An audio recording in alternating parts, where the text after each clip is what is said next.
Hi everyone, जैसा कि हम लोगों ने पिछले लेक्चर में कंटिन्यूटी के बारे में पढ़ा था और कुछ सम्स लगाए थे, तो ये आज के इस लेक्चर में भी हम लोग इसी पर आधारित कुछ प्रश्न देखेंगे। तो आज का पहला प्रश्न है fx equal 1 minus cos x upon x square जबकि x does not equal to 0 और उसके नीचे लिखा हुआ है 1 वेयर x इक्वल 0। ठीक, तो मैंने आपको कल के लास्ट लेक्चर में ये बता रखा है कि अगर डज नॉट लगा है तो उस कंडीशन में LHL और RHL दोनों ही कंडीशन हम लोगों को वही फंक्शन मिलता है जो डज नॉट, और उसकी वजह भी बताई थी। क्योंकि अगर कहा गया कि x 0 के बराबर नहीं है, तो अगर x 0 के बराबर नहीं है तो क्या है, या तो 0 से छोटा है या तो 0 से बड़ा है। ठीक है, तो 0 माइनस h बताएगा हमको कि LHL और 0 प्लस h क्या बताएगा, RHL। तो सबसे पहले हम लोग यहां पर फंक्शन लिखें, तो फंक्शन LHL की कंडीशन में भी हम लोगों को वही मिलेगा और यहां पर लिखा जाएगा 1 minus cos x upon x square.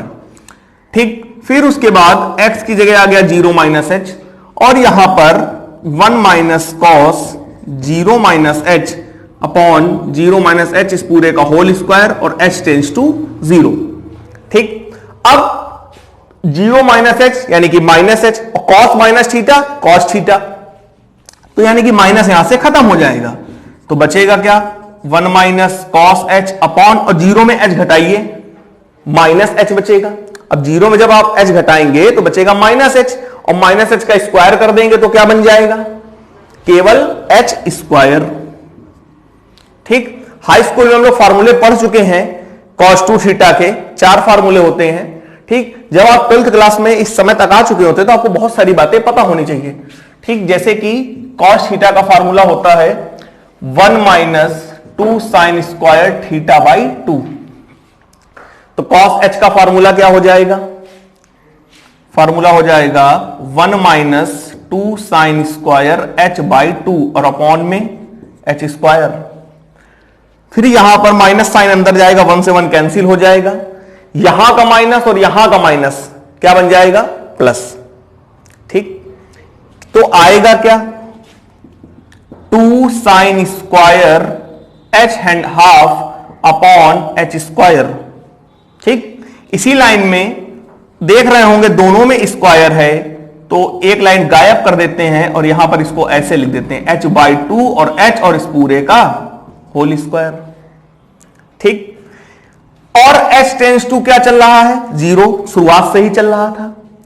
हम लोगों ने पढ़ रखा है कि थीटा टेंड्स टू 0 पर साइन थीटा बटे थीटा इसका मान क्या होता है, 1। तो इसकी वैल्यू 1 हो जाएगी जब यहां पर भी 2 लगा दीजिए और यहां पर भी 2 लगा दीजिए। अब इतने का मान क्या हो गया, 1, तो बचा क्या, केवल 2, और इसके ऊपर लगा क्या है, स्क्वायर, तो ऊपर वाला 2 तो ज्यों का त्यों बना रहा। ठीक, यहां पर कैमरा नहीं आ पा रहा होगा, देखिएगा, यहां तक आप समझ गए हैं। 2 साइन h बाई 2h मैंने इन दोनों को इक्वल कराया, क्योंकि जैसा कि आप जानते हैं कि साइन थीटा बटे थीटा की वैल्यू 1 होती है। तो बचा क्या, 2, और इस पूरे की वैल्यू 1 हो गई थी, 2 और 2 का स्क्वायर 4, तो बचा क्या 1/4, और 2 से 4 काट दीजिए, कितना आ गया 1/2। तो इस पहले सवाल का आंसर हो गया हमारे 1/2। ठीक, इसको नोट कीजिए। आइए देखते हैं सेकंड क्वेश्चन।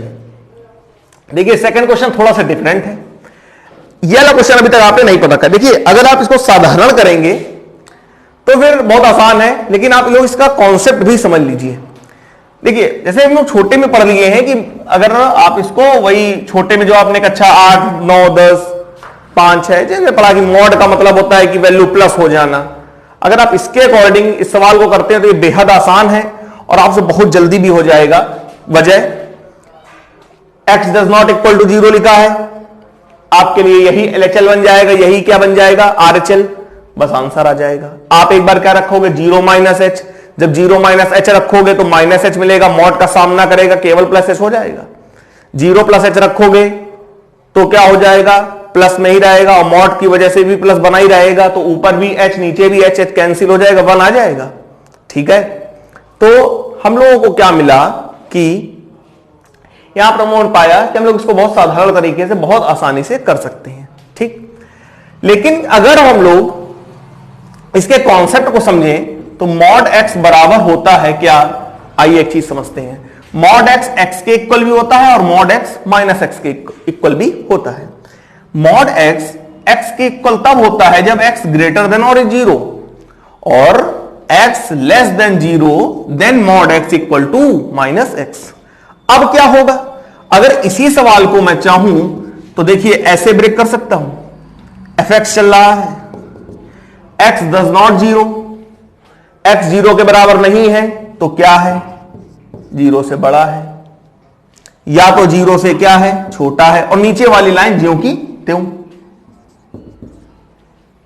बताइएगा, जब x जीरो से बड़ा होता है तो मॉड x किसके इक्वल होता है, x के इक्वल होता है। अगर आप मॉड x की जगह केवल x रखिए, बताइए x से x कैंसिल नहीं हो जाएगा, x से x कैंसिल हो जाएगा, बताइए वैल्यू क्या मिलेगी, 1। अगर मॉड x की वैल्यू माइनस एक्स भी होती है, कब, जब x का मान जीरो से छोटा होता है, तो आप मॉड x की जगह माइनस एक्स रख के देखिए, x से x कैंसिल हो जाएगा, बताइए वैल्यू क्या मिलेगी, -1। और नीचे वाली वैल्यू अंडरस्टूड है, पहले से ही दी गई थी। अब चेक करिए, अब आपको इस क्वेश्चन को सॉल्व ही नहीं करना पड़ेगा, देख रहे होंगे। LHL पर जाइए, 0 - h, बताइए फंक्शन की वैल्यू क्या है, -1। RHL पे जाइए, 0 से बड़ा, वैल्यू 1, और x बराबर 0 पर वैल्यू कितनी है, 1। देखिए तीनों एक दूसरे के इक्वल हैं क्या, नहीं इक्वल है। सो इसका मतलब ये क्या है, डिसकंटिन्यूअस है, अर्थात असतत है। और इसका पहला तरीका क्या था, आप वही साधारण कीजिए, एक बार x की जगह आप 0 + h रखिएगा, एक बार x की जगह 0 - h रखिएगा, आपका आंसर आ जाएगा, ठीक। इसको नोट कीजिए।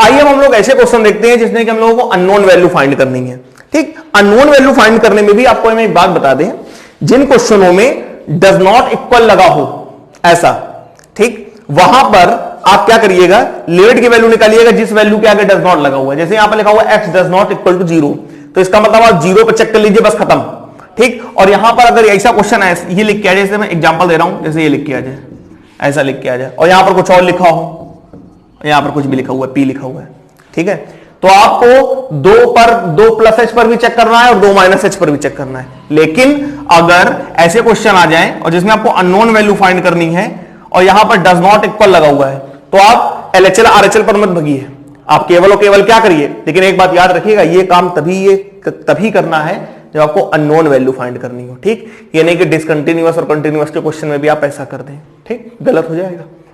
तो यहां पर आपको x does not equal to 0 लगा हुआ है, अगर x does not equal to 0 लगा हुआ है तो आपको क्या करना है, डायरेक्ट आप 0 पर लिमिट की वैल्यू चेक कर लीजिए खट से, ठीक। तो यानी कि हम लोग सीधे से कह सकते हैं कि fx इक्वल f ऑफ 0, ठीक, where as x tends to 0, ठीक। तो अब हम लोग इसको चेक कर लेते हैं जल्दी से। तो देखिएगा fx मेरे सामने क्या लिखा हुआ है, sin 2x अपॉन में 5x, where x tends to 0, ठीक। थीटा टेंड्स टू 0 पर sin थीटा बटे थीटा का मान क्या होता है बेटा, 1 होता है। इसकी वैल्यू भी 1 होगी, लेकिन जब ऊपर नीचे कैसा होना चाहिए, सेम। अगर ऊपर नीचे सेम हो तो sin 2x अपॉन यहां पर x के साथ क्या होना चाहिए, 2, तो मैंने 2 लगा दिया। देखिए 5 रह गया तो 5 को आगे लिख दिया, ठीक। यहां पर 2 अपने तरफ से लाए हो ना, यानी कि तुमने हर में 2 का गुणा किया है। अगर हर में 2 का गुणा किया है तो अंश में भी कितने का गुणा करना पड़ेगा, 2 का। यानी कि डिनोमिनेटर में अगर हमने 2 का मल्टीप्लिकेशन किया है तो न्यूमरेटर में भी हमको 2 का मल्टीप्लिकेशन करना पड़ेगा। अब इतने की वैल्यू क्या हो जाएगी, 1, ठीक। कब, जब x टेंड्स टू क्या था, 0 था। बताइए क्या बचा, 2/5, ठीक। अब बताइए x बराबर 0 पर वैल्यू फंक्शन की कितनी है, k, और तुमने x बराबर 0 पर फंक्शन की वैल्यू कितनी निकाली, 2/5। इसका मतलब k किसके इक्वल हो गया, 2/5 के। नोट कीजिए।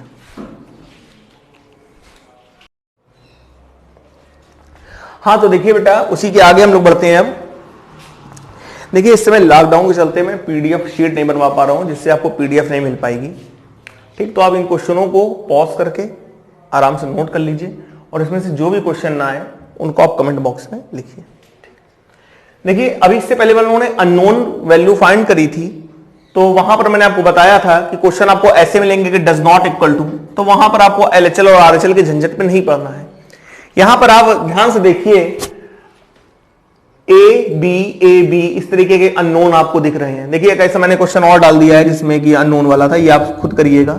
एक ऐसा और अननोन डाल दिया है, ये देखिए यहां पर देखिए एक और अननोन, फिर ये अननोन। तो ये सारे क्वेश्चन मैंने आपको ऐसे दिए हैं, ये जितने भी क्वेश्चन सब लगे हुए हैं, सब में आपके सामने लिखा हुआ है कि ये फलन सतत हैं। सभी क्वेश्चनों के लिए एक लाइन लिखी हुई है कि दिए गए फलन सतत फलन है, तब फला की वैल्यू ज्ञात कीजिए। अब जैसे कि इसमें ए और बी की ज्ञात कीजिए, इसमें के की ज्ञात कीजिए, इसमें के की ज्ञात कीजिए, इसमें ए की ज्ञात कीजिए, इसमें के की ज्ञात कीजिए, इसमें ए की। ठीक, तो इसी प्रकार सब में ज्ञात करनी है। मैं सब क्वेश्चन नहीं बताऊंगा, आप इन क्वेश्चनों को लगाइएगा, ठीक, और मुझसे पूछिएगा। तो इस तरीके से, जैसे अब एक हम आपको बता दें, जैसे इस क्वेश्चन को अगर हम लोगों को पढ़ना है तो एक बार आपको किस पर पता करना होगा, 1 प्लस एच पर, एक बार पता करना होगा 1 माइनस एच पर, और एक बार पता करना होगा 1 पर। अगर हम लोग 1 प्लस एच पर बात करें तो एक से बड़ा, तो डायरेक्ट वैल्यू यही मिलेगी। तो एक्स की जगह आप क्या लिखेंगे, 1 प्लस एच। ठीक, अगर आप एक्स की जगह लिखेंगे 1 प्लस एच तो एच टेंड्स टू 0, केवल 3a प्लस बी बनेगा। मैंने डायरेक्ट कर दिया है, तो ये बन जाएगा 3a प्लस बी। अगर x एक से छोटा एलएचएल पर बात करेंगे तो यहां पर 1 माइनस एच आएगा। बताइए 5a माइनस 2b बनेगा, तो ये कितना बन जाएगा, 5a माइनस 2b। और x बराबर 1 पर वैल्यू कितनी है, 11। कंटिन्यूअस की शर्त क्या होती है कि अगर कंटिन्यूअस होता है तो एलएचएल आरएचएल और फंक्शन एक दूसरे के इक्वल होते हैं, तो सब एक दूसरे के इक्वल हो जाएंगे। बताइए ये भी किसके इक्वल हो जाएगा, 11 के, और ये भी किसके इक्वल हो जाएगा, 11 के। अब इन दोनों को सॉल्व करके आप ए और बी की वैल्यू फाइंड कर लेंगे। ठीक, तो इस तरीके आपको ये सारे क्वेश्चन सॉल्व करने हैं। ठीक, और जो भी क्वेश्चन इसमें से ना आए वो क्वेश्चन आप मुझसे पूछ लीजिएगा, आप अपनी समस्या बताइएगा कि इस क्वेश्चन में आपको समस्या आई। ठीक, तो हम लोग मिलते हैं अपनी नेक्स्ट वीडियो में। ठीक, धन्यवाद, बाय।